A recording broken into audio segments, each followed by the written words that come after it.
Dear comrades of the Presidium, the Secretariat, and more importantly, the heartbeat of our movement, dear comrades. We are honored by the presence of our international comrades from South Asia, Europe and Latin America. You bring the strength of global solidarity to our 4th National Convention.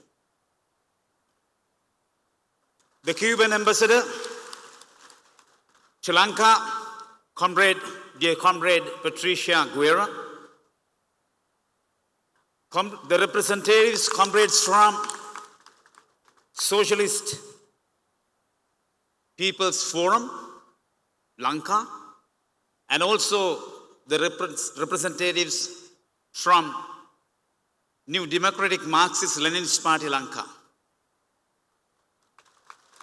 And dear friends from the media, and finally, my fellow combatants who have carried the red flag through decades of our struggle towards socialism. Welcome all of you. We stand today at a historic crossroads. This convention is not just a meeting. It is a decisive moment for the left, both in Lanka and the world.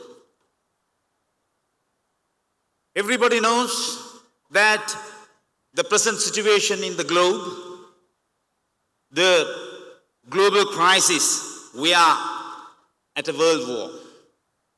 Look around, global capitalism is in death throat, and it is trying to take the world down with it.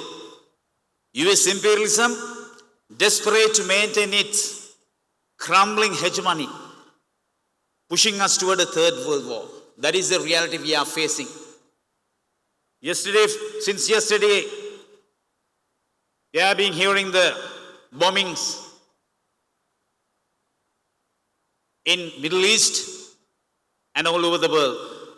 From the battlefields of Ukraine to the critical mineral-rich soils in Latin America, the great powers, the US, NATO, China, Russia, are redividing the world for the sake of their own capital and their profit. They are not fighting for democracy. They are fighting for oil, gas, and critical minerals around the world. The UN has become a puppet, and international law a mere suggestion. Comrades, look at Palestine. Tens of thousands are slaughtered with the full backing of the United States imperialism. Look at the bombing against Iran right now and the interference in Venezuela. Without considering any international law, the US kidnapped Venezuelan president, the elected president, Nicolas Maduro. So that's why I say UN has become a puppet. It is the international law is a mere suggestion. So, are we going to tolerate this forever? We ask the people around the world, the working people, the proletarian, we ask, are we going to tolerate this undemocratic act forever? No. We should build an international center for fight against imperialism. I pledge to build up an international center to fight against the imperialism at this crucial juncture, at this 4th convention of Frontline Socialist Party. On the other hand, what is the Lankan reality at the moment? Finally, after the 2024 election, the Lankan people jumped out of the frying pan into the fire. In 2022, Lanka went bankrupt. Everybody knows. The neoliberal model imposed since 1977, it didn't just fail, it was totally collapsed. The people rose in an arrogance to chase out the old guard. The former president Gotabaya Rajapaksa had to flee the country because of the Aragalaya, because of the protest by the people. In late 2024, the first time in 76 years, a non-elite group, the JVP-led NPP, they call them as non-elite, they came to power. The people hoped a people's government. They thought they are non-elite, they are ours, they are our people, common people's party, JVP-led NPP. They expected a lot from the JVP-led NPP government back in 2024. But what is the reality today? The debt trap is unfolding. They are following the same economic path where the previous regimes followed, and they are following the same IMF prescriptions against the people. Geopolitical situation is also in a critical situation considering Lankan politics. The present government, they are following the same path where the previous regime followed. They are bowing Indian expansionism and US interest. The new government's action stark reveal the puppet strings tied to US imperialism. That's what we are experiencing right now. The people expected the foreign policy would have been different to the past after establishing a JVP NPP government, but it is not the reality now we are facing right now. The face has changed, but the system remains the same. The JVP is using its revolutionary reputation as an investment to save the dying system. The dying capitalist system, they are investing their reputation they had in the past. In 1971, in 1987 to 89, they fought against the system. They fought against the capitalist system. They had been fighting against the imperialism, and at the same time they had been fighting against the neoliberal policies throughout the history. But now they are using that reputation for the sake of the dying capitalist system. On the other hand, global capitalism, led by US imperialism, leveraged the JVP's past militant brand. As I said earlier, JVP had a militant brand. So the imperialism, they leveraged the JVP's militant brand to prop up a crumbling system. Finally, the JVP-led NPP government becomes the system's guardians. That is the reality we are going through at the moment, going through at this crucial juncture. The old traditional political parties, the UNP, the FLSP, the Podujana Peramuna, you can name it, they have been exonerated from the curse of 76 years. Because before the election held in 2024, end of 2024, JVP was campaigning against the previous government. They called upon a curse, 76 years of curse of these traditional capitalist parties. But now what has happened? JVP, because of the JVP NPP policies, the old traditional capitalist parties have been exonerated from the curse of 76 years. This represents one of most formidable ideological challenge currently confronting to the left, to the Frontline Socialist Party and the leftist movement in Lanka. We are confronting this ideological challenge because the JVP-led NPP government is following the same path what they had been criticizing against the old parties. And what is the answer? The only answer is a socialist alternative. Socialist alternative is the only answer to the present situation. Therefore, we stand tall for a alternative, a socialist alternative. Capitalism had 400 years, more than 400 years. It gave us 2 world wars and approximately 125 million of deaths throughout the capitalist history in the world. It offers to the whole world an environmental collapse, disaster, and starvation. That is what we are undergoing right now. We remember the socialist era, a time when 1/3 of the world saw a different and a new path, a new path of humanity. We experienced that. It was started back in 1917. It had flaws, yes. They made a number of mistakes. We criticized the socialist camp, the Soviet Union, and the existed socialism. They had flaws, but at the same time, capitalism didn't make any good for the society. At the end of the 20th century, capitalism was able to secure a temporary victory, and for socialism, a temporary setback. Socialism is not a rare incident. It's not a rare incident of the past. It's true that there was a temporary setback, but socialism is the necessity of the future.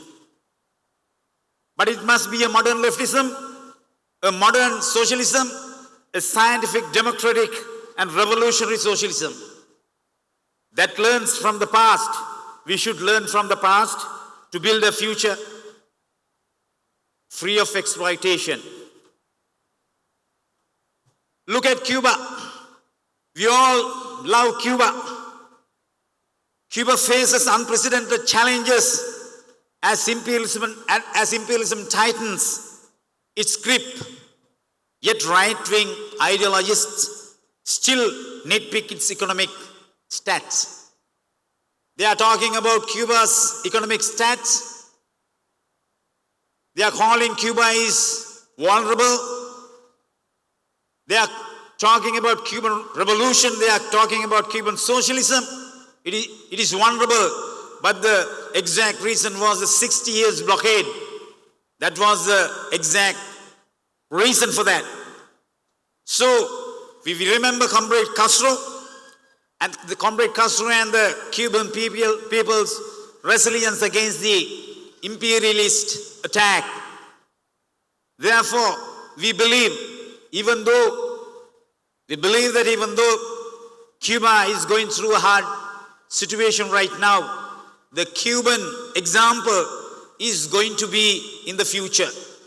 Each and every victory is in the future for socialism. The Cuban example is going to admire throughout the world. That is for sure. Our proposal, as I told earlier, our proposal is a socialist alternative. Nothing other than that. That is the only solution for the future of the world. So our proposal is, today we are going to introduce a new strategy, power to the people. So our strategy is power to the people. Because people ask, after the 2024 election, after almost 1.5 years of experience of this present government, they say that we tried the elite class and now we are trying the non-elite right now, but no difference. We don't find any difference. So what is the solution? People ask, what can be done? What can be a solution? What should be done? So we have a solution. We believe in socialism. So what we say towards the people, we ask them not to believe a person, not to believe a leader, but believe yourselves. We should introduce a program, we should implement a program, how to believe yourself and how to bring your power into the system. So we propose a shift from representative democracy, where you give your power away for 5 years, to participatory democracy, where power stays in the hands of the working people every single day. Empower people through continuous struggle, where people's councils a new path to gaining power. So we introduce a model people's councils in grassroots levels, in village levels, the grassroots levels. So those are the cells we should practice our politics, our continuous politics, continuous active politics. Comrades, we must organize people's council in every village and workplace. This grassroots power must fuse into a revolutionary mass movement led by the Proletarian Party. There should be a revolutionary mass movement, but definitely it should be led by the Proletarian Party. We must unite every economic, national and social struggle into one invincible front, the revolutionary mass movement. I call on every progressive and anti-imperialist, join this force. Together we will define the political leadership of the coming decade. Some of the political groups ask, can you lead this program? Can Frontline Socialist Party lead this program? Our actions throughout the history speak louder than their words. From the rights of minorities to the front line of the 222 uprising, we have never traded principles for votes. Our history of unconditional struggle is the only proof the people need. We are ready to lead. Definitely, we are ready to lead. We believe in ourselves. We have shown in our history, we have shown the experience that we can lead the country towards socialism. The Frontline Socialist Party is here to build the next level of the professional proletarian revolutionary party. Without professionals, you can't build a proletarian revolutionary party. You need professional cadres to lead the party. So, we have the experience from Comrade Kumar. Even though we have had some ups and downs in the past, Comrade Kumar introduced this professional revolutionism into the country. And we take that example to build that professional revolutionaries to lead the proletarian revolutionary party. That's the reason we are introducing our theme of 4th National Convention, Empower the People, Empower the Party. Finally, comrades, at this 4th National Convention, it marks our transition. We stand against imperialism. We stand against Indian colonization. We stand for working class. History shows us that whenever the old world goes to war, a new world is born. Can you remember at the First World War, Russian Revolution, we experienced the Russian Revolution. At the Second World War, the socialist soil was expanded. 1/3 of the world became socialist at the Second World War. Now the imperialists and all the world powers, they are heading towards the Third World War. We are at the brink of a Third World War. So it means now we have to fight for another victory at this time. We should fight for socialism by using the contradiction of the old imperialist powers. Therefore, I urge to join with us, join the revolutionary movement, and join the revolutionary mass movement, and defeat to capitalism, victory to people, defeat to imperialism, victory to socialism. Long live proletarian internationalism. Thank you.